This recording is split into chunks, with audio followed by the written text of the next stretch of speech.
One of my favorite memories from seminary, when I was at Denver Seminary several years ago, I was in this immersion class, and it was great to be in immersion class because I didn't have to read a bunch of books and write a bunch of papers. So we got out and about in the city. Experiential learning was the idea of the day, and it was led by a local leader from Denver. He led a community development organization there called Mile High Ministries, and he was a respected leader in the city, not because of just his organizational leadership capacity, but because he had a reputation as being an expert of the story of the city of Denver. And so he led this class, and he would pile us into his Scooby van. He literally had like a Scooby-Doo van. And he would drive us around Denver to different places to meet different people and have lots of interesting conversations about the nuances and the intricacies of the city of Denver. And he wanted to invite us as learners of the city, as students of the city, wherever we might end up post-seminary. He wanted us to take that posture wherever we ended up. And I remember being drawn to the conversation, drawn to the coursework, drawn to him as a leader. So ultimately, 2 years later, he was my mentor and my boss. And we were thinking through, my wife and I were thinking through, well, okay, a seminary is ending, what do we do next? And the answer became, God really revealed to us that he was calling us, urging us, inviting us to move to Kansas City. And I was born here in Kansas City. Growing up in Iowa, you had a vacation somewhere, so we'd vacation to Kansas City usually. Spend a lot of time here. My wife's from Kansas, so we had this overwhelming sense that God was inviting us to Kansas City as a place. I didn't know what I would do exactly, for sure. On the front end, and after praying and thinking and talking with my mentor, we took this approach, thought we'd start from scratch. In the way that he'd learned Denver, we would learn Kansas City. And so I came to Kansas City and immersed myself in the study of our city for a year, searching the story, looking for pockets of pain, acknowledging that pain, looking for signs of hope, and celebrating the good. As I got launched into this kind of research project, it didn't take me long to figure out there's one theme that kind of defines our city, or at least permeates the storyline of our city, and that theme is race. It's the elephant in the city. It's this big, immovable animal that sits there noticeable. We want to push it to the edges of our city. We want to ignore it. We want to avoid it. But it's in front of us every day. Whether we see it on the news, read it in the paper, the implications are real and palpable. What's interesting is the origins of that theme find itself beyond the roots of our city. Missouri, the last slave state, entered into the Union. Kansas, the first free state, citizens decided, right? But not without this border war that happens, the Jayhawkers, bushwhackers, now the Missouri Tigers. That says nothing about my allegiance to either school. Fast forward a few years, and we find ourselves at the Battle of Westport, the Gettysburg of the West, fought literally just down the road, south of where we're sitting today. 30,000 troops, several thousand fought, bled, and died for the freedom of slaves. Fast forward several more years, and we find ourselves through the Great Migration. African Americans fleeing to the north, fleeing Jim Crow laws in the south, looking for opportunity and freedom in cities like Detroit, Chicago, and ultimately Kansas City. When they get to Kansas City, what they find is that freedom is elusive and opportunity is hard to come by. So as more and more folks come to Kansas City, everyone's kind of living in the downtown area, congregating and crowding there. What happens pretty quickly in the early 1900s is men who look like me, developers, they mastermind a product, and then they mass scale it at the neighborhood and city level in a way that no one had ever done it before or had even thought about. So from 1900 to the 1960s, developers in and around Kansas City developed neighborhoods with racially restrictive covenants. My paraphrase, no non-white, and they were explicit that it was everyone that was non-white could live, occupy, buy, reside on this land that's in this new neighborhood. So for 60 years, what's interesting is 1948, the U.S. Supreme Court actually made these covenants unenforceable. But over the next 12 years into the early 60s, 3 times as many covenants were implemented in our city as were the previous 48 years, over 1,200. As an example, Country Club District, one of the prominent neighborhoods of the day, still is today.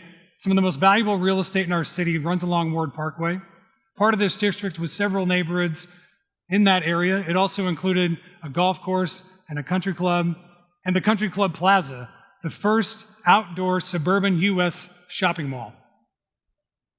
It also included a small piece of land that has now become Luce Park. So what I find very interesting is that within 60 to 70 years, this battleground where folks fought and bled and died for the freedom of slaves was now engulfed and covered by racially restrictive covenants. So any person of color, any non-white, was not allowed to go there, experience it, or enjoy the beauty of it.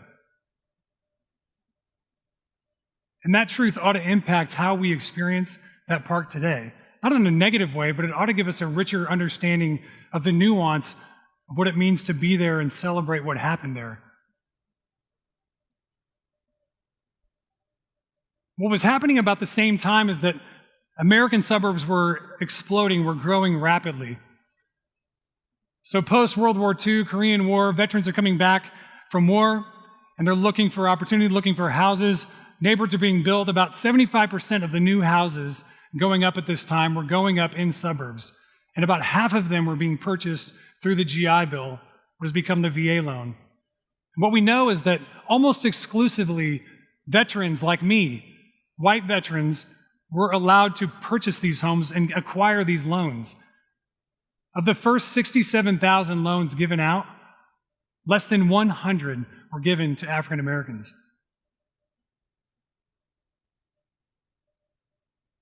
So as our city exploded with growth, we literally excluded entire people groups from enjoying in what has probably become one of the largest wealth grabs in the history of our country, maybe the history of the world.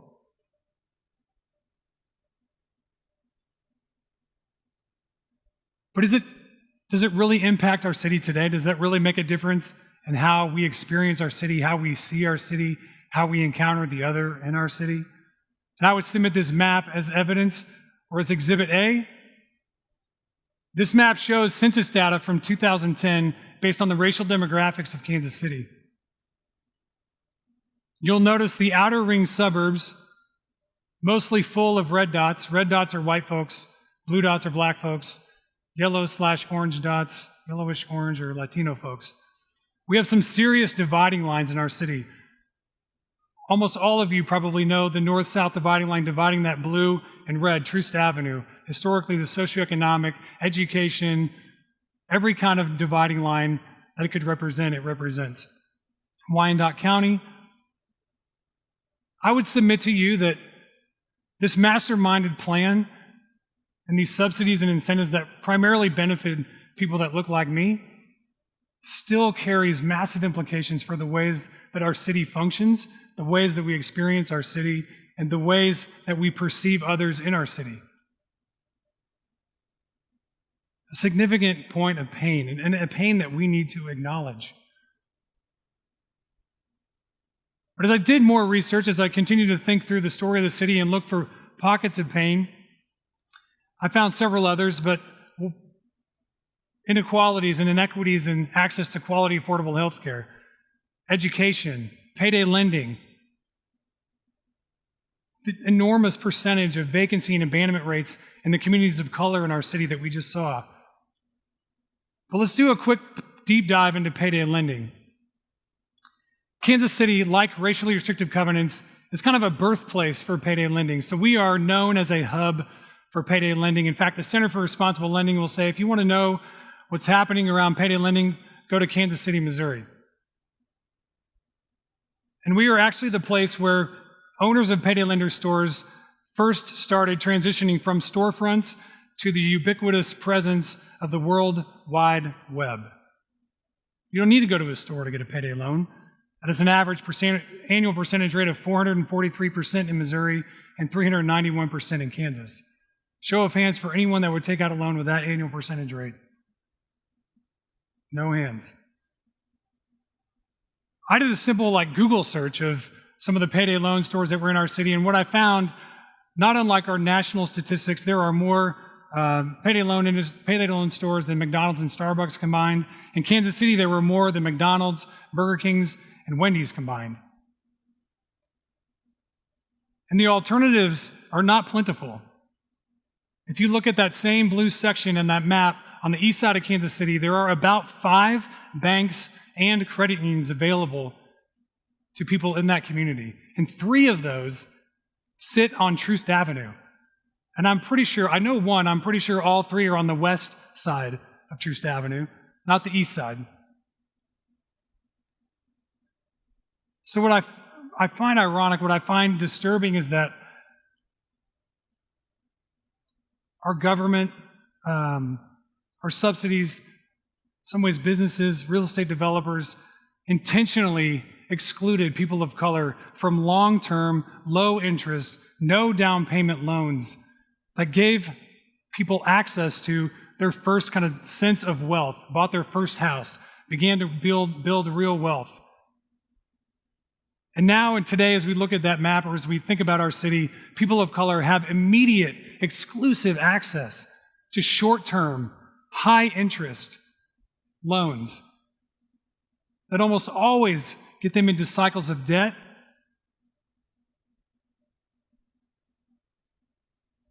There's good news. There's a business association on the east side of Kansas City, predominantly African-American-owned business leaders, and they're pulling their resources together. They're working hard, thinking through creative solutions. And one of the things they've been raising over $400,000 to start a full-service credit union at 31st and Prospect.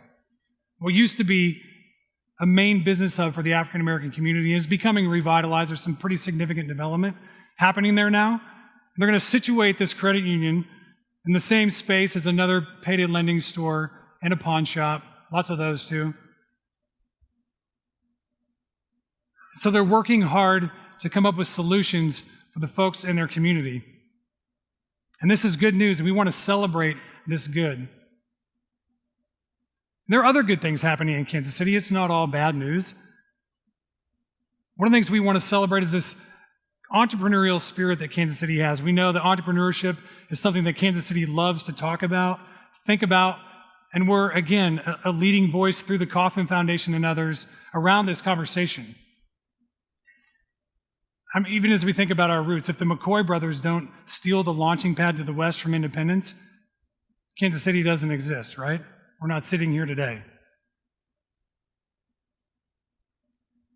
What we've seen over the last few years, after Kansas City made this declaration to make Kansas City America's most entrepreneurial city, we've seen massive investment over the last few years, an additional $600 million of investment available for startups in Kansas City. Google Fiber came to Kansas City. The Kauffman Foundation has injected tons of resources into the entrepreneurial ecosystem. KC SourceLink has built out the entrepreneurial ecosystem. But there's also Jackie's story. Jackie's a hardworking entrepreneur of color. She's got grit, she's got tenacity, and she's trying to get her business up and off the ground. She's having a hard time doing that because she's swimming outside the mainstream entrepreneurial ecosystem.